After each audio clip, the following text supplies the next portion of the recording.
Welcome to the Real Entrepreneur Show with Patti. and Kathy. And today, We are talking about how sales and marketing isn't black or white. Yeah.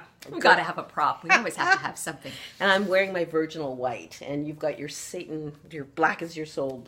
Naughty, bratty part. Yes, bratty Kathy in black.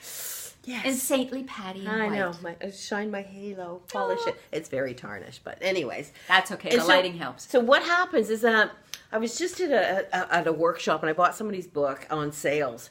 And, you know, as speakers, we you know, you want to take a position on your expertise topic. But, you know, it made me realize that really sales and marketing is not black and white. Mm-hmm. It's not an absolute. It's not like one size fits all.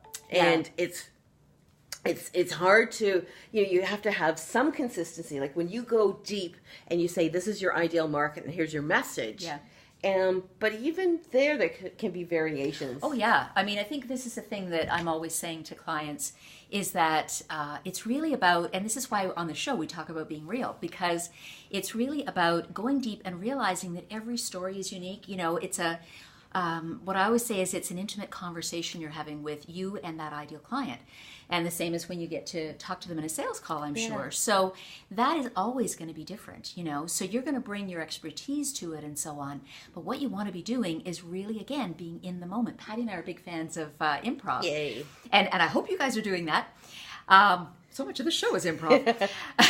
But it's very scripted. Can't you tell I'm really reading scripted. my notes? Yes. But this is the piece, right? It is really about being really in that moment and being able to roll with the serious person. This is a serious topic, and so that's why I put my serious glasses on.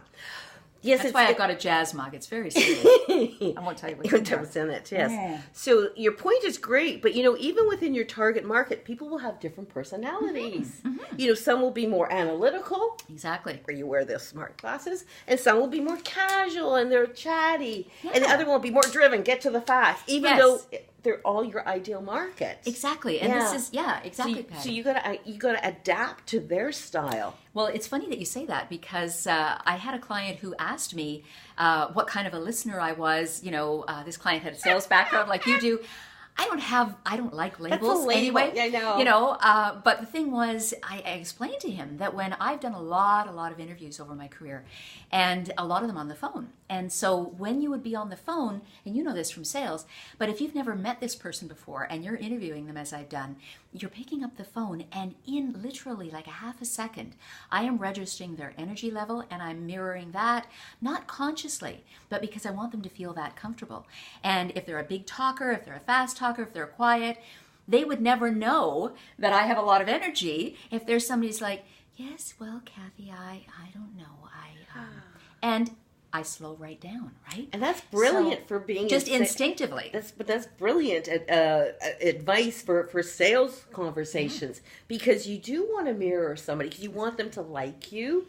And what I've found is that if they're a little low energy, I try to get them up a little bit. You know, and if they're too high, I bring them down. So I'm sort of a bit of an antidote to whatever they're too much of. That's interesting because I don't typically, I find that organically in the conversation that will happen. You know, I start out, because my whole thing is not so much to move them to a different level, but to make them feel completely comfortable. Like I always call it this bubble of comfort that I create, right? Just instinctively, because I want them to feel and to realize that, you know, I am 3,000% interested in them. There's nobody else in the room, you know, that kind of thing. Yeah. And it's very genuine. And it's about, because if you're going to get a good interview, and this might be similar to sales eventually, right? Well, It might be a difference. Yes. Yeah. Okay. Because for me, if you want to get that rapport, and I want them to be super comfortable to tell their story and to tell whatever they want to say, right? It doesn't necessarily have to all go into the finished product. So that's where it's black and white, is that in a selling conversation,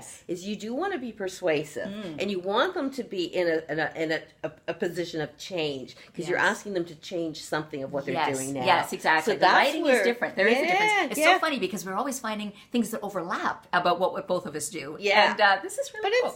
I know there is those subtle differences, because I also want to make people comfortable, but I also want them to be in the change mode. Yeah. So I want them to so I figure people that are a bit, bit more introverted, that Yeah. they would really, like I used to be, an introvert, and I was born to be a bit more extroverted and come out of my shell and have fun. And since she's been on this show, oh my God, if you go back to early episodes, or the ones you never saw last summer, she's come out of her shell. I know. Which is great. No, I'm not a tortoise anymore.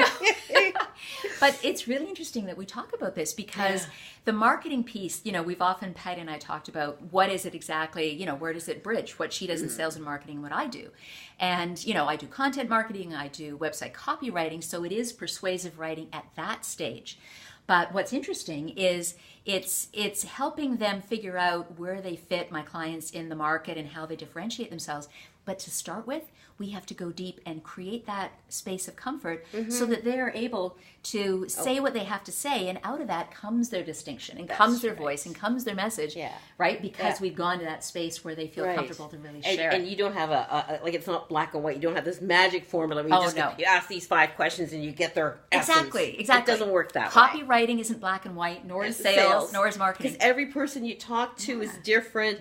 You can script the opening questions, but you can't script their answers or what you're going to say to, what's the next question after they said, well, what about this? And you go, I never thought about that. Exactly. I'll get back to oh my God, yes. Yeah. But and so I guess the other point is, we're always on the show, we're always saying, be careful. When somebody says, I've got the magic formula, there is no formula. And that's the point we're really trying to make, is that, whenever you're out networking, and why I say don't have a fixed spiel. Oh, I'm Patti. Neither one of us are fans of that. Because it sounds so scripted. So is pick up on the person and go. I can do a lot of things. So let me ask some questions. What would you be most interested in? Let me tell you about what I do for that kind of case. Yeah, and I think that's the thing. It's be more. What is that expression that is said? Be more interested than interesting. Yes. So really focus on that other person. And if this is your business and you really want to help people, it should come naturally, right? Yeah. But I mean, that's, to me, every client, it's a mystery, individual. It's interesting, and everybody has a voice. I'm a big person about their voice through their content and all of their content. Yeah.